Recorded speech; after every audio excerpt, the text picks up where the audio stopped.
Welcome to the ASVAB Domination Podcast by Gamonal Tutors. I'm your host, Mickey Gamonal, and today I will be covering all sorts of things that are ASVAB related.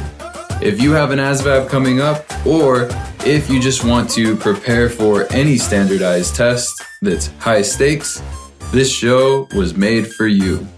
Let's get you the best possible score so that you can open the most doors and make the most informed decision with what to do with your future. Hope you enjoy the show, and I'll see you guys on the other side. Hey, welcome back to the podcast, guys. Today, I am talking to everyone about why you want a good score on the ASVAB. So I've got about 4 bullet points here for like some really good reasons for why you're going to want to get the best possible score. Most of the people listening probably have already tried to increase their score before. And even if you haven't, there's always a good reason to kind of do your best, right? So this can be a little bit more motivation for why it's important to have a really good ASVAB score. Anyway, one of the best reasons is a bonus, right? One of the like short-term gratification, one of the fastest ways that you get rewarded for hard work is you get a better bonus. And so some of those bonuses aren't really dependent on your ASVAB score, like a quick ship bonus, right? Quick ship bonus means you're willing to run off to basic training or go to whatever training your branch has right away. So as soon as you swear in, within a few weeks, you're off to go do your training and you're already a soldier. So that's one bonus that doesn't necessarily require a better ASVAB score. But what happens is you can get a better MOS. And so specific MOSs qualify for different bonuses. I know sometimes it can be like 88 mic or MPs, truckers, different things will give you different bonuses. And so the more you score, the more options you're going to have to get the best possible bonus. And so that's a really good reason to score high so that, so you and somebody go into the military at the same time, but you come away with 10 grand and they go away with 5 grand. You're going to feel like you did a lot better because $5,000 is, of course, a lot of money and you can do a lot with that. So those bonuses are great. I know to be an officer, for me, I needed a 110 GT. That's a general technical score. And so when I got that, I was pretty far above it because my math skills are pretty good. So getting that 110 GT is something that I believe a lot of people are capable of. I don't think that it's out of reach for anyone as long as you put in the effort and try to learn all of the information. Like if you know how to sing any of 3 top songs or something like that, you can probably learn all the math that you need for the ASVAB.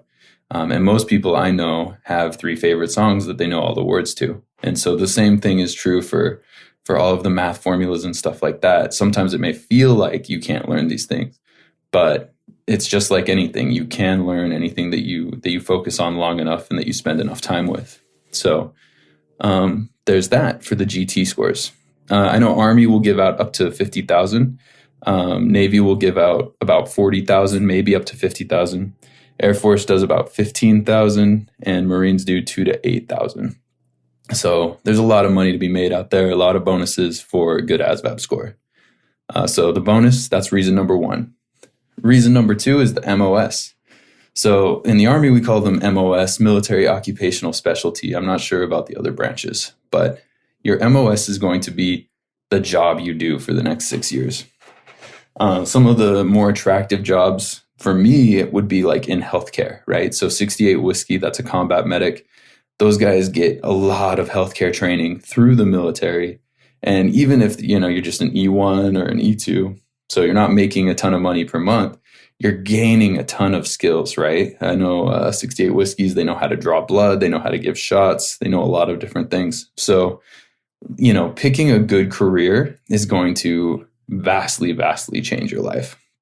Personally, I've had a lot of different careers in my time. And I know, I'm most satisfied and most happy when I'm in alignment with what I want to do. So if there's something that you want to do, you should probably shoot for that MOS. And getting the best score that you can is going to let you pick more MOSs. And then, so like a good MOS for Navy would be, nukes, right? Because Navy does nuclear program. And so that I've had students who wanted to get a really good score so that they could be a little more involved with the nuclear warfare. And so, they don't just let anybody do that. You have to be pretty smart in order to qualify for that job. And then, of course, again, back to that bonus. So you get the quick cash as well. Finally, the confidence. So I think that you walk different when you're confident. The world seems like a completely different place when you're confident. If you've ever done any competing and suffered a loss, you'll notice the world seems smaller and the world seems a little more bleak, less colorful. But when you win something, you feel great, right? You feel way more confident. You feel like anything can be done. And so I think that getting a good score on the ASVAB has a lot to do with confidence. Personally, when it comes to learning something like land nav or military history for officer candidate school, those sorts of things, knowing that I'm good on the ASVAB, knowing that I have a very good, process for learning helps me to have a lot more confidence when I learn new things. And so I feel that confidence and that carries over into all aspects of my life. And so scoring well on the ASVAB is huge for confidence. And that's why I put this bullet last, because confidence really is kind of key. If there's somebody that you like, or somebody who's like, wow, they're so cool, you're usually smitten by their confidence, right? That's usually the most impressive factor about them. And so confidence actually has a lot to do with, status and where you are in life. But true confidence is, where you know that you've earned it, right? You have the competence to back it up. You have the intelligence behind all that you believe. And so that confidence is key. And same with like being a squad leader, platoon sergeant, or platoon leader. If you feel like you're worse at math or not as smart in English as the people around you, you might not be as good of a leader because you don't have the guts, right? You're not going to be as likely to speak up for what you believe in, or speak up for your soldiers, or even, promote your soldiers or write awards for them, because you don't have confidence in how you write or how you speak. And so that carries over. That confidence is going to carry over into your military career. That's going to carry over into your personal life as well. So keep that confidence in mind. Try to score your best so that you come away feeling like you can do anything. Lastly, I put this as kind of like a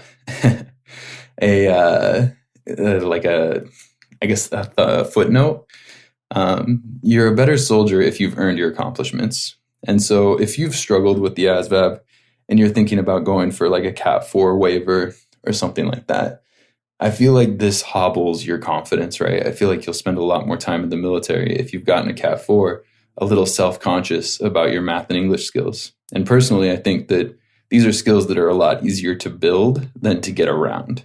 And I know for a fact, like personally, the subject that I've avoided all my life is chemistry, right? And so I've never taken a chemistry class. I've done everything I can to stay away from chemistry because it's intimidating for me. And so I have a confidence issue around this chemistry. And so lucky for me, chemistry doesn't come up very often in my day-to-day life. But I would never, if there was a test where I had to do well in chemistry, I would never seek out a way to get around it, a way to get a waiver because I'm, special needs or something like that. Because I feel like that would make me feel like I can never learn chemistry. And where I am right now, I think I could learn if I really wanted to.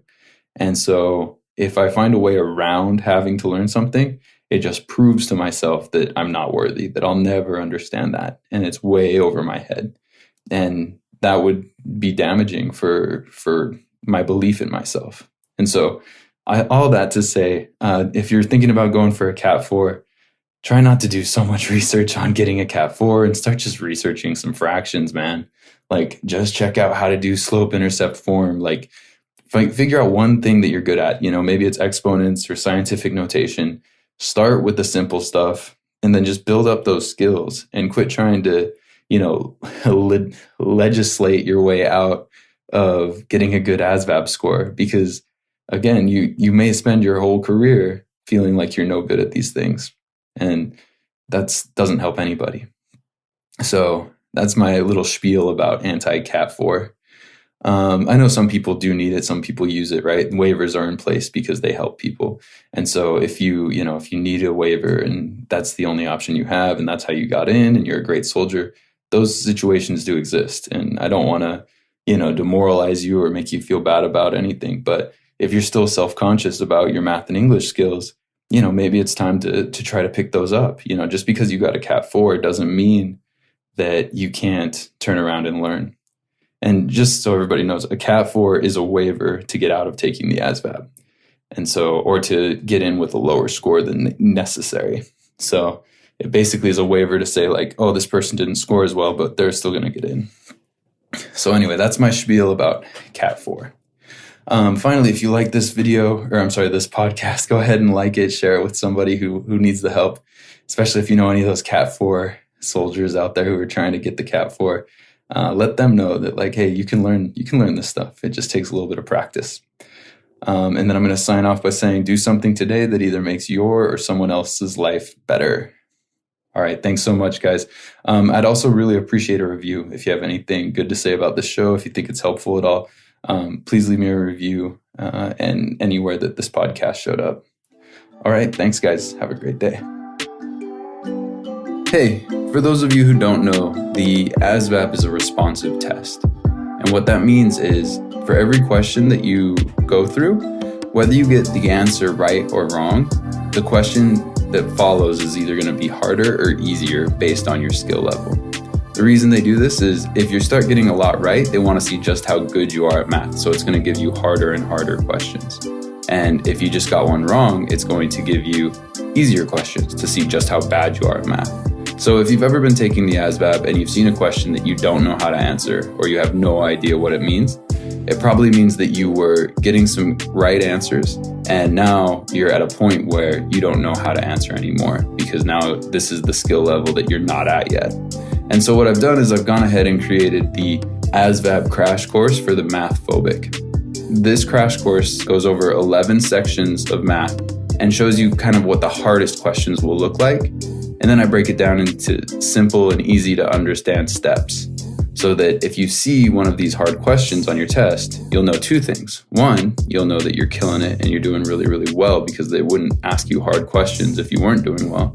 And two, you'll actually know how to get those right. And so that it's going to continue to give you hard questions, which is going to just throw your score through the roof.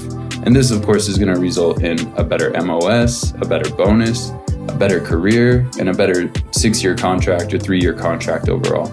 So if you'd like to give this course a try, I've created a coupon code for you. The coupon code is Gamonal, Gamonal, and you can do that for $53 off. Just go to gamonaltutors.com, GAMONALTUTORS.com, and you can register for that course right there. Use coupon code Gamonal and let me know what you think. I'm excited. I've seen this course help a lot of people on the ASVAB, and I'm excited to hear your story of how it helped you. So don't hesitate to reach out if you have any questions, but the ASVAB course, the ASVAB crash course for the math phobic can be found at gamonaltutors.com and use coupon code Gamonal for $53 off. Thanks, and can't wait to hear your story.